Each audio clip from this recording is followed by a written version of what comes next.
Yes, അത്രയേ ഉള്ളൂ. എന്തായാലും പാലക്കാട് നിന്ന് അബ്ദുൾ അസീസ് കൂടി ചേരുകയാണ്. അബ്ദുൾ അസീസ് സാറിനോട് ചോദിച്ചോളൂ. മാഡം സാർ, ഞാൻ ഇവിടുന്ന് ഈ മാസം 9-ാം തീയതി ഗൾഫിൽ പോവാണ്. 26-ാം തീയതി മടങ്ങിയെത്തും.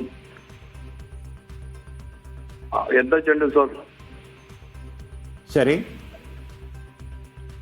താങ്കൾ എപ്പോഴാണ് പോകുന്നത്? ഈ മാസം 9th.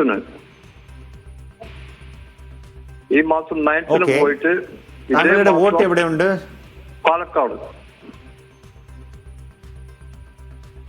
Okay, so enumeration form താങ്കളുടെ വീട്ടിലോട്ട് വരുമ്പോ ആരെങ്കിലും വീട്ടിൽ കാണുമോ? ഉണ്ടാവും, മക്കളുണ്ട്. പിന്നെ അവർ ആരാണുള്ളത് ആ ഫോം അവര് ഫിൽ ചെയ്തിട്ട് തിരിച്ച് തന്നാൽ മതി, അത്രേ ഉള്ളൂ. അത്രേ ഉള്ളൂ സാർ. ഞങ്ങൾ ഈ മാസം തന്നെ മടങ്ങിയെത്തുകയും ചെയ്യും. 26-ാം തീയതി മടങ്ങിയെത്തുകയും ചെയ്യും. യെസ്,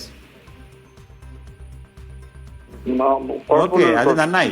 ബട്ട് ഒരു സംശയം വേണ്ട, ആരെങ്കിലും ഒരാൾ അതിന് സൈൻ ചെയ്താൽ മതി. ഒരു സീനിയർ ആയിട്ടുള്ള ഒരു അഡൽട്ട് മെമ്പർ വീട്ടിൽ ആരാണുള്ളത് അവർ സൈൻ ചെയ്താൽ മതി. അതില് ആധാർ കാർഡ് എടുത്തു വെക്കണോ അതോ ID കാർഡ് എടുത്തു വെക്കണോ? ഇപ്പോ നിലവിലെ 4-ാം തീയതി മുതൽ ഇന്ന് തുടങ്ങി വെച്ചിട്ടുള്ള പ്രക്രിയ ഡിസംബർ 4-ാം തീയതി വരെ എനുമറേഷൻ ഫേസ് ആയിട്ടാണ് പറയുന്നത്. ആ സമയത്ത് ഒരു രേഖ പോലും നമ്മൾ ആവശ്യപ്പെടുന്നില്ല.